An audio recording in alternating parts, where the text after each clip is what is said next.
ഇതുപോലെ നമുക്ക് തന്നെ സാധാരണ നമ്മുടെ ജീവിതത്തിൽ നമുക്കറിയുന്ന സംഗതികൾ ധാരാളം ഉണ്ട്. അതുകൊണ്ട് അല്ലാഹുവിനെ സംബന്ധിച്ച് വന്ന വാചകങ്ങൾ ആ രൂപത്തിൽ വ്യാഖ്യാനിക്കേണ്ടതാണ് എന്ന് ഒരു കൂട്ടം പണ്ഡിതന്മാർ. ഈ രണ്ട് നിലക്കാണ് ലോക മുസ്ലിങ്ങൾ മനസ്സിലാക്കുക. ഇത് മൗലവിയും പറയുന്നു. നോക്കിക്കോളൂ, കേരള നേതൃത്വ മുജാഹിദിന്റെ പരിഭാഷയിൽ മൗലവിയും ഇതേ കാര്യം തന്നെ പറയുന്നു. അള്ളാഹുവിന്റെ മുഖം വജുഹുല്ലാഹി, അള്ളാഹുവിന്റെ കൈ യദുല്ലാഹി എന്നൊക്കെ ഖുർആനിലോ ഹദീസിലോ പ്രയോഗിച്ചു കാണുമ്പോൾ അതിനൊന്നും സ്വന്തം വകയായി വ്യാഖ്യാനങ്ങൾ നൽകാതെ വാക്കിന്റെ അർത്ഥം നമുക്കറിയാം, അതിന്റെ യാഥാർത്ഥ്യം എന്താണെന്ന് നമുക്കറിഞ്ഞുകൂടാ എന്ന് പറയലാണ് മുൻഗാമികളായ മഹാന്മാരുടെ പതിവ്. അവരൽ വിശ്വസിക്കുകയും യാഥാർത്ഥ്യം അള്ളാഹുവിനറിയാമെന്ന് വെച്ച് വിട്ടേക്കുകയും ചെയ്യും. പിൻഗാമികളിൽ പലരും സന്ദർഭത്തിനൊത്ത് അവർക്ക് ചില വ്യാഖ്യാനം നൽകുകയാണ് പതിവ്. രണ്ട് കൂട്ടരുടെയും ലക്ഷ്യം അള്ളാഹുവിന് സൃഷ്ടികളോട് വല്ല വിധത്തിലും സാമ്യത തോന്നിപ്പിക്കുന്ന അർത്ഥം ആ വാക്കുകൾക്ക് കൽപ്പിക്കാതിരിക്കുക എന്നുള്ളതത്രേ. കൂടുതൽ സുരക്ഷിതമായ മാർഗം മുൻഗാമികളുടേതാണ് താനും. ബാഹ്യാർത്ഥം നോക്കുമ്പോൾ സൃഷ്ടിഗുണങ്ങളോട് സാമ്യത തോന്നിക്കുന്ന ഇത്തരം വാക്കുകൾ ഉപയോഗിക്കപ്പെട്ടിട്ടുള്ള ഖുർആൻ വചനങ്ങളുടെയും നബി വചനങ്ങളുടെയും ശൈലിയും സന്ദർഭവും പരിശോധിച്ചാൽ തന്നെ ഒരു പക്ഷേ വാക്കുരൂപത്തിൽ നിർവചിക്കുവാൻ വിഷമമുണ്ടാകാമെങ്കിൽ പോലും അവയുടെ സാരം ഇന്നാണെന്ന് ഏറെക്കുറെ ഓരോരുത്തർക്കും അവരവരുടെ സ്ഥിതിയനുസരിച്ച് മനസ്സിലാക്കാവുന്നതുമായിരിക്കും. ഇങ്ങനെയാണ് അമാനി മൗലവി ഖുർആൻ പരിഭാഷയിൽ നേരത്തെ എഴുതിയത്. എന്നാൽ ഇപ്പോൾ മൗലവിമാരത് പൊളിച്ചെഴുതി. ഇപ്പൊ മൗലവിമാരെന്താ പറയുന്നത്? അങ്ങനെ നമ്മക്ക് അറിഞ്ഞൂടാന്ന് പറഞ്ഞ് വിട്ടാലൊന്നും പറ്റൂല. അതുപോലെ അങ്ങനെ അള്ളാഹുവിനോട് യോജിച്ച വ്യാഖ്യാനം കൊടുത്താലും പറ്റൂല. പിന്നെന്താ വേണ്ടത്?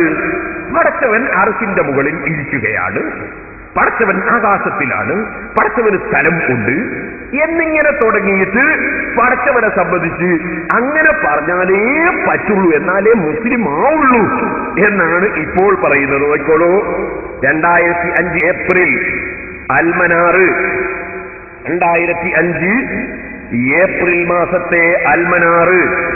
ഈ അൽമനാറിൽ നിങ്ങൾക്ക് കാണാം നേരത്തെ വലിയ മൗലവിമാര് പറഞ്ഞത് പൊളിച്ചെഴുതിക്കൊണ്ട് പുതിയ മൗലവിമാര് ഇപ്പോൾ അള്ളാഹുവിനെ പരിചയപ്പെടുത്തുന്നു.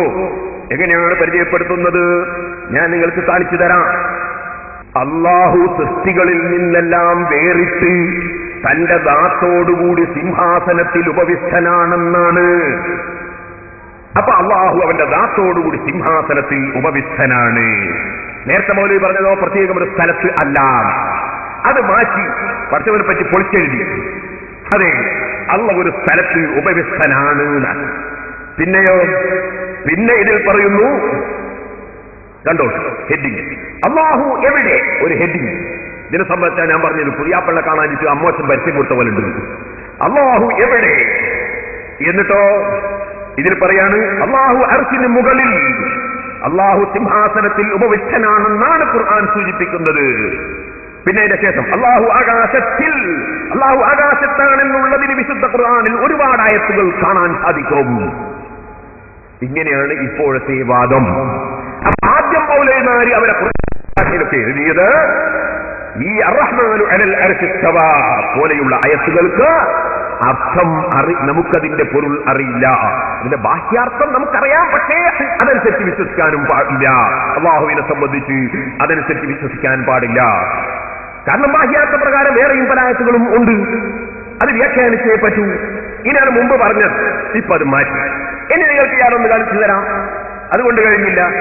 മൗലവിമാര് ഇപ്പൊ പറയുന്ന വ്യാഖ്യാനം അത് പാടേ ഇല്ലാന്നാ. കേട്ടോളൂ, അൽമനാറ് 2004 ജൂലൈ 2004 ജൂലൈയിലെ അൽമനാറിൽ പറയുന്നു 33-ാം പേജിൽ വ്യാഖ്യാനിക്കാൻ പാടില്ല.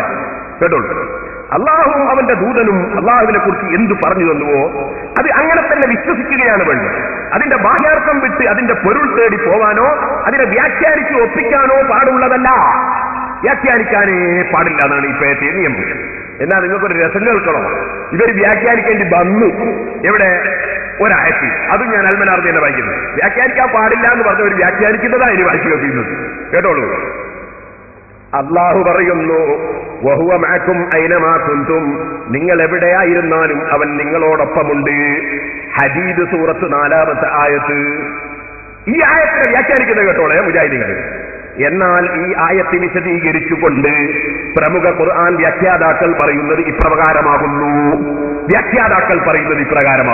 ഇതുവരെ പറഞ്ഞ വ്യാഖ്യാനം പാടില്ല. ഇപ്പൊ പറയുന്നത് അതിനമാത്രം തുന്നല്ല ആയത്ത് വന്നപ്പോ നിങ്ങൾ എവിടെയുണ്ടോ അവിടെ അള്ളയുണ്ട് എന്ന് ബാഹ്യാർത്ഥം വരുന്ന ആയത്ത് വന്നപ്പോ വ്യാഖ്യാനിക്കാതെ നിവൃത്തിയില്ല മൗലവിമാർക്ക്. ഇപ്പൊ മൗലവിമാര് തോറ്റിട്ട് വ്യാഖ്യാനം എഴുതുകയാണ് കേട്ടോളൂ. എന്നാൽ ഈ ആയത്ത് വിശദീകരിച്ചുകൊണ്ട് പ്രമുഖ ഖുർആൻ വ്യാഖ്യാതാക്കൾ പറയുന്നത് ഇപ്രകാരമാകുന്നു. അവൻ നിങ്ങളെ നിരീക്ഷിക്കുന്നു. നിങ്ങൾ എവിടെയായിരുന്നാലും എങ്ങനെയായിരുന്നാലും നിങ്ങളുടെ പ്രവർത്തനങ്ങൾ അവൻ കാണുന്നു. എല്ലാവരും അവന്റെ കാഴ്ചക്കും കേൾവിക്കും അറിവിനും വിധേയമാണ്. തഫ്സീർ ഇബ്നു കസീർ. അപ്പൊ നിങ്ങൾ എവിടെയായാലും അല്ലാഹു ഉണ്ട് എന്ന് പറഞ്ഞാൽ അതിന്റെ അർത്ഥം നിങ്ങൾ എവിടെയായാലും അല്ലാഹു നിങ്ങളെ വീക്ഷിക്കുന്നു, നിങ്ങളെ കാണുന്നു എന്ന് വ്യാഖ്യാനം പാടില്ല എന്ന് പറഞ്ഞിട്ടാ തുടങ്ങിയത്. വ്യാഖ്യാനിച്ചിട്ടാ അതിന്റെ അവസാനം പോയി നിർത്തിയത്. കാരണം വ്യാഖ്യാനിക്കാതെ ഖുർആനിലെ ആയത്തുകൾ മുഴുവനും സ്വീകരിക്കാൻ ഒരു മുസ്ലിമിന് കഴിയില്ല, ഹദീസുകൾ സ്വീകരിക്കാൻ കഴിയില്ല. അതുകൊണ്ടാണ് നമ്മുടെ ഇമാമിങ്ങൾ വ്യാഖ്യാനിക്കുന്നതിലേക്ക് പോയത്. ഇനി നിങ്ങൾ നോക്കൂ, നിങ്ങൾ കണ്ടില്ലേ ബഹുമാനപ്പെട്ട ഉമർ ഖാദി റഹിമഹുല്ല ബഹുമാനപ്പെട്ട ഒരു വെളിയങ്കോടിൽ നിന്ന് നഫായിസ് ദുറർ ഉണ്ടാക്കിയപ്പോ അന്ന് തന്നെ പറഞ്ഞില്ലേ, റബ്ബുൻ അലൽ അർശി ഇസ്തവാ വഖദാ ദുകിർ മുതസാബിഹാത്തുൻ ഫിൽ കിതാബി വഫിൽ ഖബർ. റബ്ബുൻ അലൽ അർശി ഇസ്തവാ, അർറഹ്മാനു അലൽ അർശി ഇസ്തവാ തുടങ്ങിയ ആയത്തുകളുണ്ട്. മുതസാബിഹാത്തുൻ, അത് മുതസാബിഹായ ആയത്തുകളാണ്. ഫിൽ കിതാബി വഫിൽ ഖബർ, അത് ഖുർആനിലുമുണ്ട് ഹദീസിലുമുണ്ട് മുതസാബിഹുകൾ. മുതസാബിഹിന്റെ സ്വഭാവം എന്താണ്? അലിഫ് ലാം മീം, അതിന്റെ പൊരുൾ നമുക്കറിയില്ല. ഇതുപോലെ മുതസാബിഹ്. എന്നാൽ ചിലർ അതിനോട് അനുയോജ്യമായ വ്യാഖ്യാനം പറഞ്ഞവരുണ്ട്. അനുയോജ്യമായ വ്യാഖ്യാനം പറയാം. ഇത് തന്നെ അല്ലാഹു യൻസിലു ഫിസ് സമാ വഖത സഹർ വകദാ യമീനുല്ലാഹി ഹാദാ കൽ ഹജർ. മർഖാനി റഹിമഹുല്ലാഹ് പറയാണ്, അല്ലാഹു യൻസിലു ഫിസ് സമാ, നേരെ ബാഹ്യാർത്ഥം എന്താണ്? അല്ലാഹ് ആകാശത്തിൽ ഇറങ്ങും എന്നാണ്. വഖത സഹർ, പാതിരാ സമയത്ത്. വകദാ യമീനുല്ലാഹി ഹാദാ കൽ ഹജർ, ഇതുപോലെ അല്ലാഹുവിന്റെ കഅബ ശരീഫിന്റെ മൂലയിലുള്ള ഹജറുൽ അസ്വദ് എന്ന കല്ല് അത് അല്ലാഹുവിന്റെ വലം കൈയാണ് എന്നർത്ഥം വരുന്ന വാചകമുണ്ട്. മഹാനവർകൾ മുർഖാദി റഹിമഹുല്ലാഹ് വിവരിക്കുകയാണ്, മിമ്മാ തആലല്ലാഹു അൻമാ നംഹർ മിൻ ഹത്തിഫാഖൻ ഗൈറു മല്ലാ യുസ്ബർ. ഇതിന് ലാഹിറായ മഅന, ഇതിന് പ്രകടമായ അർത്ഥം, അത് അല്ലാഹു തആല അതിൽ നിന്ന് ഉന്നതനാണ്. ഇതിന്റെ പ്രകടമായ അർത്ഥപ്രകാരം വിശ്വസിക്കാൻ പാടില്ല. മിൻഹത്തിഫാഖൻ ഗൈറു മല്ലാ യുസ്ബർ, അതിൽ പണ്ഡിതന്മാർക്ക് തർക്കമില്ല. അവഗണിക്കപ്പെടേണ്ടുന്ന ചില ആളുകൾ എന്തെങ്കിലും പറഞ്ഞെന്നല്ലാതെ പരിഗണിക്കപ്പെടുന്ന പണ്ഡിതന്മാർക്കിടയിൽ തർക്കമില്ല. ഫബിമിസ്ലിഹാ മിൻ ആയത്തിൻ ഔ മിൻ ഖബർ ഈമാനുനാ ഹത്മുൻ ലദാ കുല്ലിൽ ഖബർ. അതേ സമയത്ത് ഈ ആയത്തുണ്ട്, ആയത്തിൽ പറഞ്ഞത് നമ്മൾ വിശ്വസിച്ചു. ഹദീസുണ്ട്, ഹദീസിൽ പറഞ്ഞത് വിശ്വസിച്ചു. പക്ഷേ പറഞ്ഞതിന്റെ പൊരുൾ നമുക്കറിയില്ല, അതിന്റെ ഉദ്ദേശം അറിയില്ല. വനുഫവ്വിദുൽ മഅനാ ഇലാ റബ്ബിൽ ബശർ ഹദാ ലദാ സലമ ഖലഫുൻ ദക്കർ. വനുഫവ്വിദുൽ മഅനാ, അതിന്റെ മഅന നമ്മൾ ഏൽപ്പിക്കുകയാണ്. ഇലാ റബ്ബിൽ ബശർ, മനുഷ്യന്റെ റബ്ബായ അല്ലാഹുവിലേക്ക് ഏൽപ്പിക്കുകയാണ്. നമുക്കതിന്റെ മഅന അറിയില്ല. ഹദാ ലദാ സലഫ വമാ ഖലഫുൻ ദക്കർ, ഇത് സലഫ് സാലിഹീങ്ങൾ പറഞ്ഞ അഭിപ്രായമാണ്. വമാ ഖലഫുൻ ദക്കറ ഫീഹാ ഫതഅ്വീലുൻ അലാ മാ യുസ്തബർ കൽ ഖഫിദി ഫീ ദിൽ ഇസ്തിബാഹലും മജർ. എന്നാൽ പിൽക്കാലത്തുള്ള ചില പണ്ഡിതന്മാർ, റാഫിദിയ്യാക്കൾ എന്ന് പറയുന്ന പുത്തൻവാദികൾ ഇറങ്ങിയിട്ട് അല്ലാഹുവിന് അവയവങ്ങളുണ്ടെന്ന് വാദിച്ചപ്പോൾ, അല്ലാഹ് സിംഹാസനത്തിൽ ഇരിക്കുന്നു എന്ന് വാദിച്ചപ്പോൾ, അല്ലാഹു കയറുകയും ഇറങ്ങുകയും ചെയ്യുന്നു എന്ന് വാദിച്ചപ്പോൾ, അത് വാദിച്ച പുത്തൻവാദികളെ പേരാണ് റാഫിദിയ്യാക്കൾ. അത് ഇമാം അശ്അരി മഖാലാത്തുൽ ഇസ്ലാമീൻ എന്ന ഗ്രന്ഥത്തിൽ പറയുന്നുണ്ട്. ആ പുത്തൻവാദികൾ ഇറങ്ങിയപ്പോ നമ്മളെ ഇമാമിങ്ങൾ അതിന് വ്യാഖ്യാനം പറഞ്ഞു. എന്തേ പറഞ്ഞത്? നിങ്ങൾക്ക് എന്തേ കല്ലിൽ പോകുന്ന പേര് മണ്ണിൽ പോയിക്കൂടെ?